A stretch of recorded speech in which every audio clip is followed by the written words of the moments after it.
Hey guys, Astro Prime here and welcome back to Palworld. We have a very exciting episode for today because we are moving. So just to show you guys what has transpired, I went ahead to build the weapon assembly line as well as the hot spring. So as y'all can see over here, the weapon assembly line, oops, yeah, this is the weapon assembly line. No, oh yeah, it is. Oh, I didn't know the weapon assembly line makes stone pickaxe too. That's very helpful. I learn something new every day. And the hot spring is over there, which we've already built a long time ago. So with that, we actually can upgrade our base. So I'm gonna go over and upgrade our base to level 14. The most important thing is this is gonna give us an additional base. This is gonna matter super lot. Ooh, oh. Yeah, no, I can change this to 20. Of course I'll change it to 20. Yeah, hell, I'll change it. Of course I'm changing it to 20. More pals on base means more efficiency. Yes, sir. Alright, so, but anyway, because we now can make a new base, it's gonna make shifting our base a lot easier. Now, obviously, I don't plan to keep this base at all. At some point, I'm gonna dismantle my base. You'll notice that we have a lot of stone and wood here. It's because I've painstakingly transferred. Okay, to be honest, it's not that painstaking. Guys, if you guys are wondering how you want to transfer a huge amount of item, your grappling gun is a great thing. Essentially, when you are over encumbered, you are unable to move at all, but you can actually move around with the grappling gun. So you can shoot the grappling gun onto the ground and pull yourself towards the teleporter, teleport over here, and then throw everything in. So just a very quick tip for those of you who are moving a huge amount of stuff. But that's not the point of today's episode. That is going to be reserved for base building. So I'm gonna scoot my way over to. So I was torn between 2 points. In one episode I've showed you guys an area which I was eyeing for a base before, which is here. This area here was really good because it was super defensible. It was basically a cliff, and after that there's only one way for people to come in. Now this is a much more defensible location. However, this is a much larger location, much less defensible. There is only like 2 cliff faces here, but it's very open. The issue now is it is a toss-up between defensibility versus space. And ironically, after suffering so much of like lack of space, I feel like I want to prioritize the space first. So we are gonna head towards this. Oops, wrong way. This way. Yeah. So I'm gonna show you guys the location. I know I showed you guys in the previous episode before. Oh, by the way, guys, I brought along some basic crafting materials so that we can get like the most basic core of the base going. But I'll show you guys what I have in mind. Now, this path right here is gonna lead into the base, and ideally, so this is one single choke point. Oh, there we go. Yeah, so right here is one of the choke points where if I build a wall around, I'm pretty sure I can block it off. However, over here is another entrance. No, it's a cliff actually. Yeah, I don't think this is an entrance. But this area here is a huge entrancey area. So the thing is, this entire base has a lot of space and a great view and access to some of the higher level. Like, it's much physically nearer to the higher level zones. Whereas this base is a bit smaller in terms of space. Like I said, at this point in time, I'm prioritizing space over defensibility, ironically. So what we're gonna do is we're gonna need to clear off some of these bad boys. The B-guard is gonna explode himself anyway, so let's foresee them to be too big of a problem. Hey, go catch them.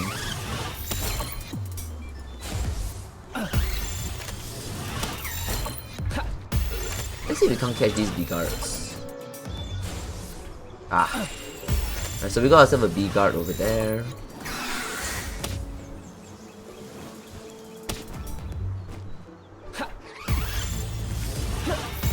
Right, there we go. Yeah, don't forget B-guards explode themselves. So be very careful when you're trying to catch them. At some point they'll run at you and then they'll start glowing red. And that means they are in their exploding mode.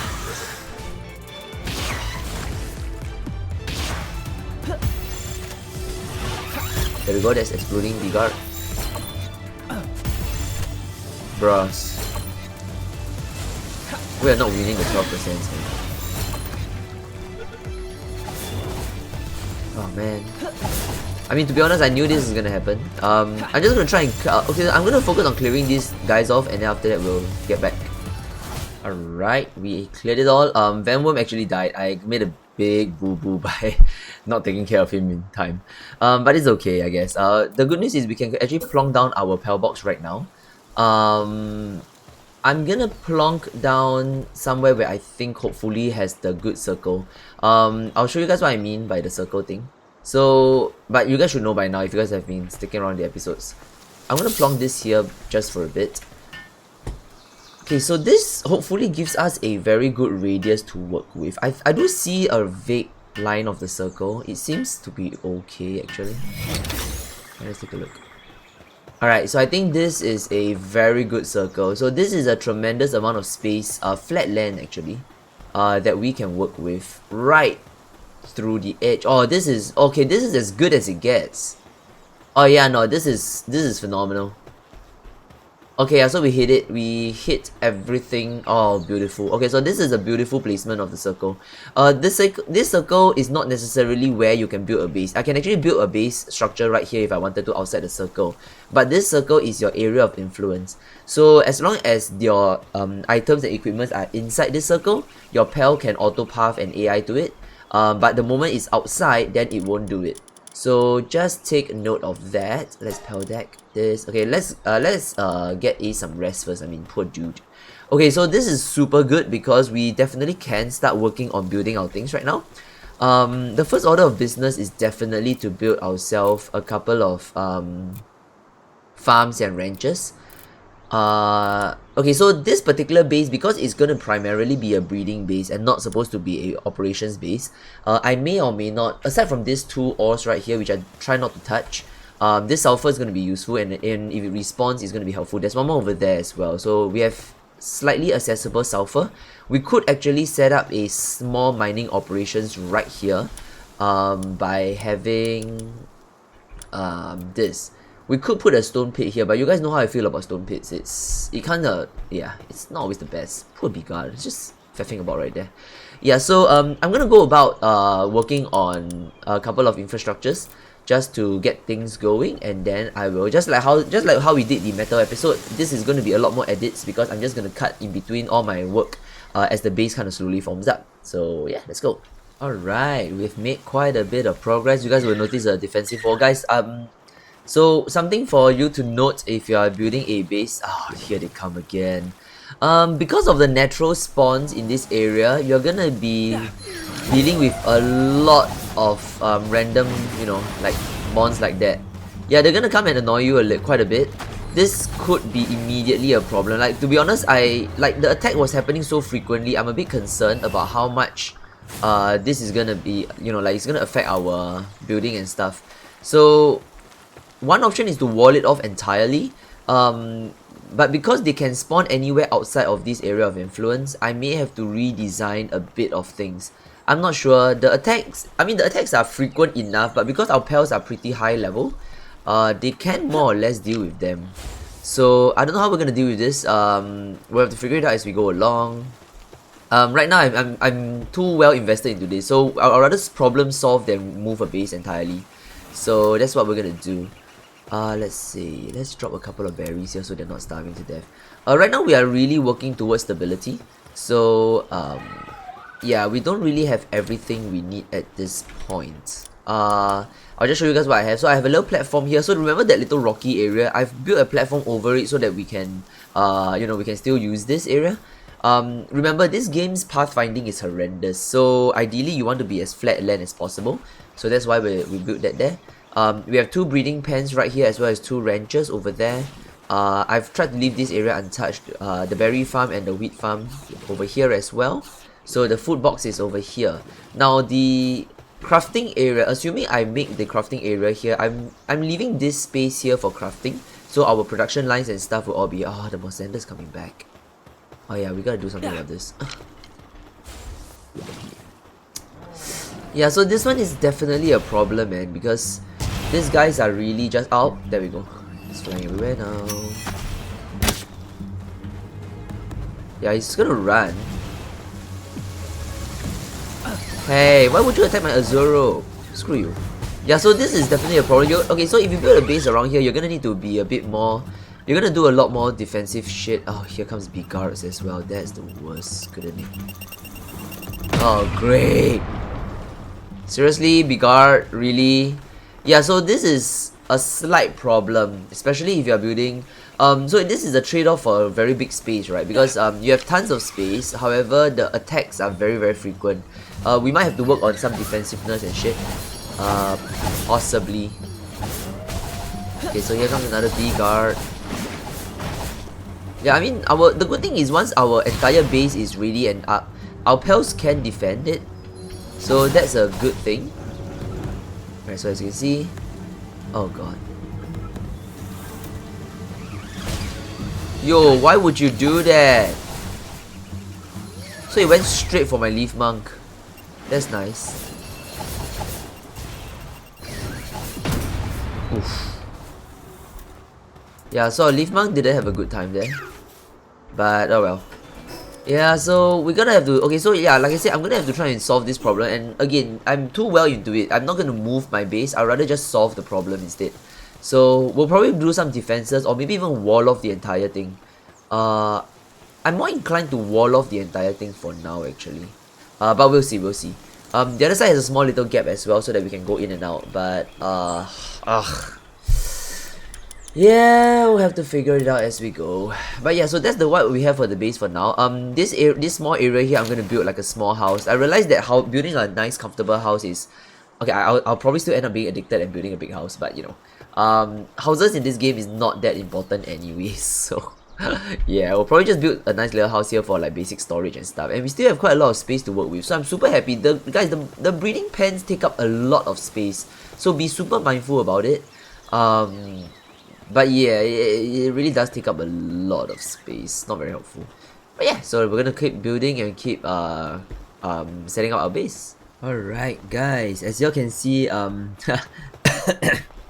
sorry, I've more or less retired this entire base. So I've kind of started moving a lot of items. Okay, so there's some left over from the last time. But yeah, so I've retired. As you can see, this place is dead and empty. Honestly guys, I just wanted to take this recording because this base served us very, very well. This is technically our first base. There is a little bit of a nostalgia to it, simply because this was the first place we settled. A part of me want to leave this here, but realistically we don't need this base anymore. It's small, it's janky. I'm moving on to better places. So yeah, we're just gonna say bye to our kind of like our starting farmhouse area. We started our adventures like in episode 1 and 2. We settled down here, got comfortable. This was really it served us well. I mean, while it lasted, it served us well. But like I said, we're moving on to greater things. So let me show you guys what we have. I've already finished off the house as well. So as you can see, there is gates now. So I've completed the wall and the gate. The good thing is because it does prevent the majority of the little wandering mobs in. It's not gonna prevent a full-on attack. I'm pretty sure if a raid happens, it's gonna start destroying us. Oh wow. Huh. How do I open this? Oh jeez. Okay, so that's how you open it. This gate is already not in a very good state, isn't it? Shit. Yeah, it's probably got attacked or something. But yeah, so yeah, the gate thing is for now just a temporary measure. I don't even know whether I'm gonna be able to do it. We have a hot spring over there, so that's cool. Let me show you guys also. Let me just drop these bad boys back off first. Alright, so I'm gonna show you guys the house as well. So okay, so the house, I made a mistake of sorts. Okay, so guys, just be mindful if you guys want to save space, working space. You can do what I did, which is to kind of build the house partially outward, like outside the circle, so that you can maximize the inner circle. There is a huge problem with that though. Don't forget that chests are accessible only when you are within the circle. So for example, these chests are within the circle. Whatever's in the chest here, it is going to be available for me to use in the base. As you can see right now, if I want to build things, I have like 999. But the moment I walk out of it, it becomes 0 because I got nothing. So this means that if you do build a base outside of the circle of influence, you need to make sure you have a segment of the base that is inside the area of influence. This way your all of your things that you have stored in here is accessible throughout the entire base as well. This also means then, for example, things like shoddy baits and stuff, I have to build it myself, or I have to throw out my Sparkit that has been helping me to build things a lot. So just take note of that, guys. There will be this consideration. So now my easy access kind of like, whatchamacallit, chest areas will all be here actually. So that's the plan for now. The house is a lot smaller. So the metal base is a lot bigger in terms of like size. This house I just make it a little bit smaller. Not the nicest of house, honestly. But yeah. So we are migrating our entire workforce here, which means that oh wait, there is one item that's missing. Crap. Flame organ. Okay, so we're gonna need to start moving things over actually. Let me just show you guys as well. The hot springs here is like helping everyone chill. I've got the stone as well as the lumber mill. So since we've already migrated some of our we can actually deploy a rockmon somewhere here so that he can start working on stones for us, or maybe like even these. I'm looking for like level 2 rockmons. Diamond's not too bad if you think about it. Let's try the Dumad. Yeah, Dumad is a pretty okay. The problem with this guy. Oh no, actually Tombat's way better. But I have Tombats. Let's just throw a Tombat in as well, I guess. We have bits. We're fine. Yeah, so they're gonna start mining things for us. The sulfur and all that stuff. Hopefully they do mine it as well. Nope, of course they go straight for the rock one. You see, this is my problem with this whole. You know what? We'll sort that out as we go along. So we also can deploy a Pen King. Pen Kings are very universally helpful. So let's throw a Pen King in as well. These guys are super good, guys. I like Pen Kings a lot. They help with a lot of watering, planting. Okay, he's gonna go straight for the rocks as well. I mean, this is my issue with these rocks. This is severely my issue with rocks. Like, I don't know why. Like, it's right here. Never mind, forget it. We'll live with it. Our original farm base didn't have a, you know, rock area anyway. I plan to put one more hot spring somewhere just about there. Or maybe near the house, but it's a bit far, so I'm not sure whether that will be the wisest place to be. But yeah, this is what we have for the base for now. I still have a bit of work to do, so I'm gonna sort that out first. Sorry. Wondering whether we want to oh wow, what is this? Storage container set. Jesus. Can store items. That sounds good. I could put like huge storage containers by the side. But then again, I've always been disappointed by like storage containers. They're not always as big as I think it is. So she said. Let's see. Just occurred to me that I should have built with stone, shouldn't I? Guys, I'm an idiot, aren't I? Huh? Can I? Oh no, there is no good way to upgrade directly. I'm an idiot, guys. I'm off the building again. Bye. Guys, I want that thing. I don't know what that thing is. It's called a Hell Zephyr. Oof. Look at this beast. Okay, we'll try and see if we can get his attention without pissing off the rest of our pals. Oh, look at him.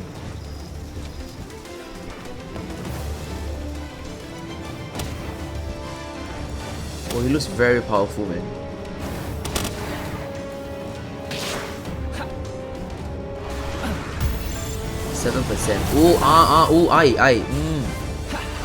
Oh no! Oof. Okay, I don't know what that thing was, but that looks cool though. It's called a Hell Zephyr. Oh, look at him. Well, but we accidentally killed him, which makes me very... Oh, come on. Okay, hopefully we find more of these things. Then, it kind of looks like a bird, but a crow bird. I don't know. But yeah, okay, anyway, just got distracted by that thing. Let me show you guys. We have officially migrated. So you'll notice that the base is gone. I've removed the base already. It's empty now. And this is going to be our new location. So, nice big stone house with all of the resources. I've tried my best to spread out the farming and the industrialization things as much as possible. That's our pal sleeping area. Honestly though, currently this one hot spring seems to be covering for all the pals. We only have about 10 pals right now deployed. We can have up to 15. Our mill is, sorry, our stone crusher is over there. Our mill's over there as well. So we have the entire setup ready for breeding if you want to. So functionally this base is back to its original.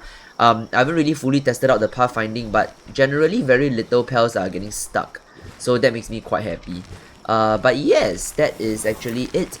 I'm gonna start, okay, I think with the remaining time we have left, I'm gonna start working towards a bit of breeding. Because that is actually going to be the natural focus I want to go for next. So we're going to start working on some breeding. Oh, we need to make flour. Crap. Alright, so let's make ourselves some flour. And then we can go breeding. Alright, we have started our breeding process. Currently I only have a project with Vanworm and Azure Rope going because that one is going to give us Anubis. Now Anubis is a mon that we ran into in the desert, so but we haven't actually fought it. But the cool thing about the breeding system is that even if you haven't fought like some of the higher level mons, you can actually still breed lower level mons and they have a chance to drop, I mean like based on how the point system goes, they may actually drop a higher level mon as well. So this is actually a super good way to kind of pick up on some of the earlier mons, the end game mons using some of the earlier ones. So but more importantly though, I've moved my statue over here, and this, my friends, is the Pal condenser. I've been wanting to use this for a very long time, but the only problem is because I didn't want to waste this entire process on like duds. So how this Pal condenser work is that if you have a very strong Pal that you know you're gonna keep for life, right? Well, not for life. Maybe I'll replace Ace with a new flyer. But currently Ace is our strongest Ace. So you can actually bump it up even further by letting him be the base Pal. And what you do is you can actually use pals of the same kind to condense it and up its star level. So very similar to typical gacha games. So what you can essentially do is you can actually find and there's the reason why I've been like hoarding all of these pals. You can actually find some of these pals here. Pals that has like no no passives that is really good or strong. Like for example this one. Okay, actually a lot of my pals here are pretty okay. This one. So because of the whole breeding process and how the cross breeding system work, I don't want to just destroy everything blindly. Oh, okay, so by the way, once you have 4 of this, you can actually begin condensation, and it's going to fuse all of these souls into Ace, and now Ace is going to have 2 stars. It's going to get harder because the next one is going to need 16, so it's going to get more and more difficult to condense. So just be mindful of that, but I'm not going to do all of that just yet because I don't think we'll have enough. So now with the 2-star, Ace actually gets buffed up by even more, which is awesome. So yeah, that's the idea behind the whole condensation thing. Do you think nice. Okay, so 1 egg is ready. So let me show you guys what we can all hatch the Anubis together, because that's cool. I know I'm not maximizing the use of my 2. Oh, this is a big egg. Huge rocky egg. So huge basically means rare, so it means that Anubis is a rare boy. So yeah, our egg condensers incubators right here. So let's hatch this bad boy. There we go, ferocious and swift. Not a bad first roll, frankly speaking. Once seen as a symbol of nobility and an idol for those who shun wealth and power, yet over time this pal became a token of death. So frankly speaking though, I don't mind dropping Anubis into my team for now. But I'm not sure what. Okay, he might replace Sparkit actually. Okay, because Sparkit has Lucky, right? Sparkit, work speed plus 15, attack plus 15. Not the strongest in the world. By the way, you can pass the Lucky trait down. So if you have shinies, keep the shinies because frankly speaking, there's no reason not to keep it. I might want to replace Chillet now. Chillet has been strong. Like, don't get me wrong, Chillet is a pretty strong boy. But we are moving into the part of the games where we really need decked out mons. And our Anubis is relatively decked out, not the strongest in the world, but also not weak. So with Ferocious and Swift, he's a very fast boy. What happened to him? Oh. He's a very fast boy. Okay, the Swift on him is useless because Swift is only for right mons. So generally I realized that because Swift affects their movement speed, you would want to put Swift on mons that you ride. So usually you only put Swift and Runner on mons that are like maybe like Vanworm or your flyer, your designated flyer or your ground unit. Now every other mon you want to use a couple of specimens for very very strong attacks. Whether is it like increased elemental attack. So let me just show you guys. More often than not, you are going to want to put skills that increases their attack. So like for example, Dragon Killer. Oh no, this is decrease. Okay, so like for example, Fragrant Foliage is 10% increase to grass attack damage. Now if you put this on the grass mon that's using grass attack, that will be pretty good. Hooligan is like plus attack speed, right? So this is also going to be super good. If you can jack up all the attack related things into one mon, then that mon becomes like phenomenally powerful. So for example, like if we have like Ferocious, Muscle Hit, and then maybe even a Hooligan on it, yeah, and then perhaps one last skill that I don't know, you could put a defensive skill if you really wanted to.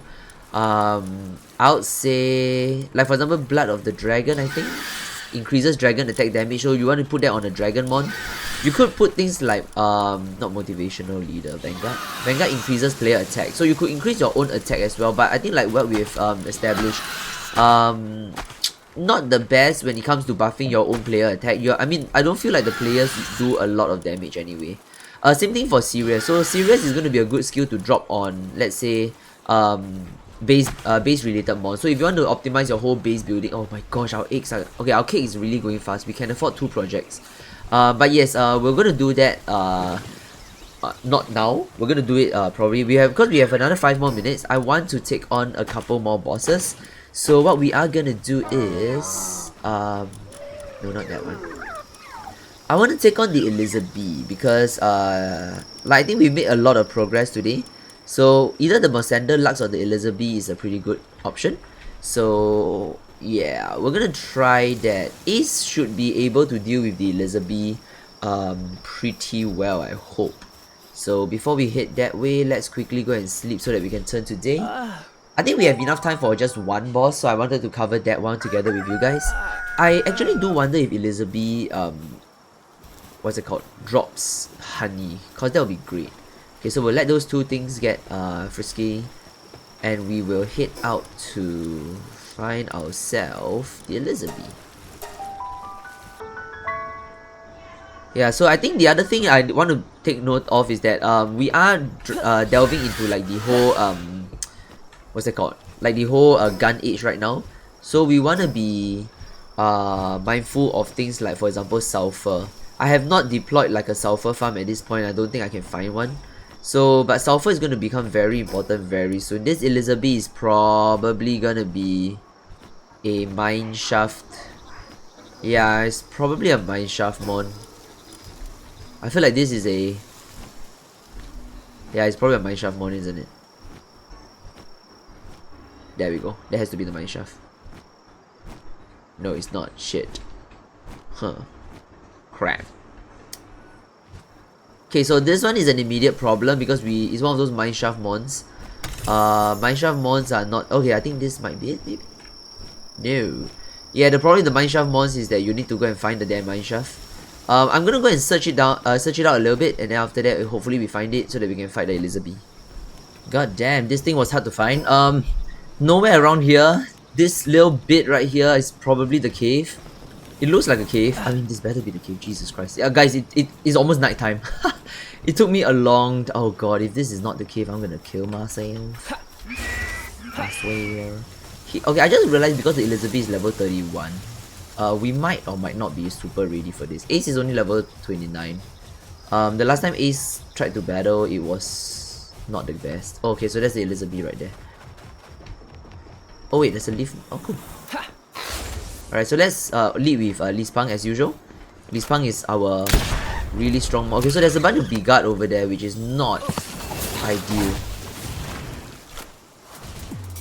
Yeah, the Bigard is gonna be a bit of a problem.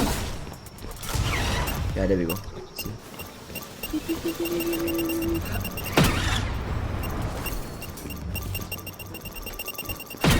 Oh shit.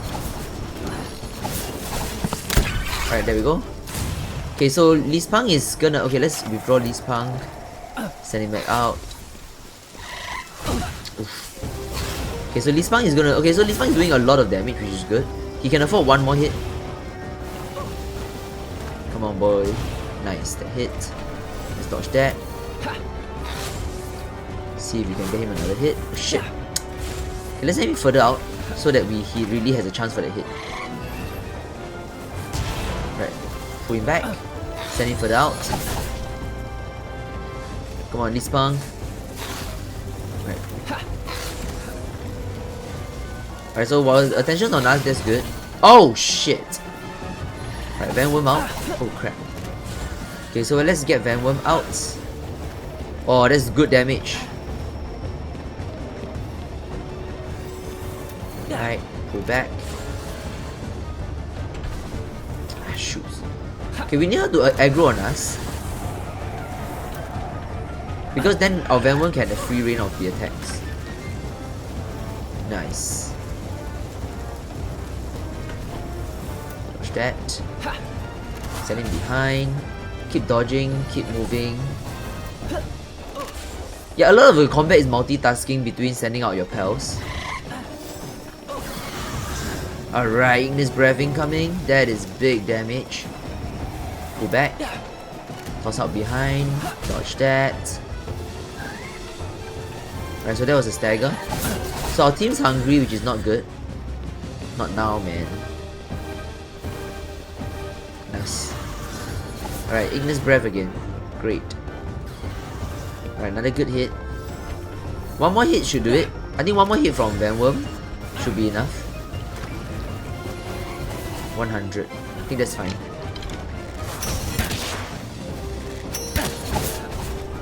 What's the chances? So bad. Now the thing is, if I use my gun, I'm pretty sure I'll kill it.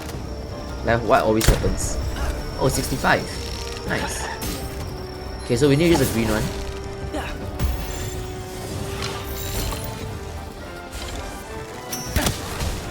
Oh shit.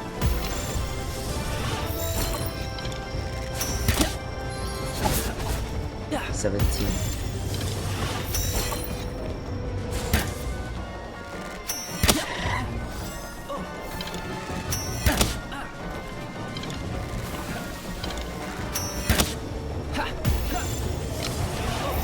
Nice, 6% is not the best, but not the worst either. Ah, I can never dodge that. Okay, so now we go into the gameplay, which is tossing balls. This. Yeah, so y'all know the drill by now. We toss balls until we get it.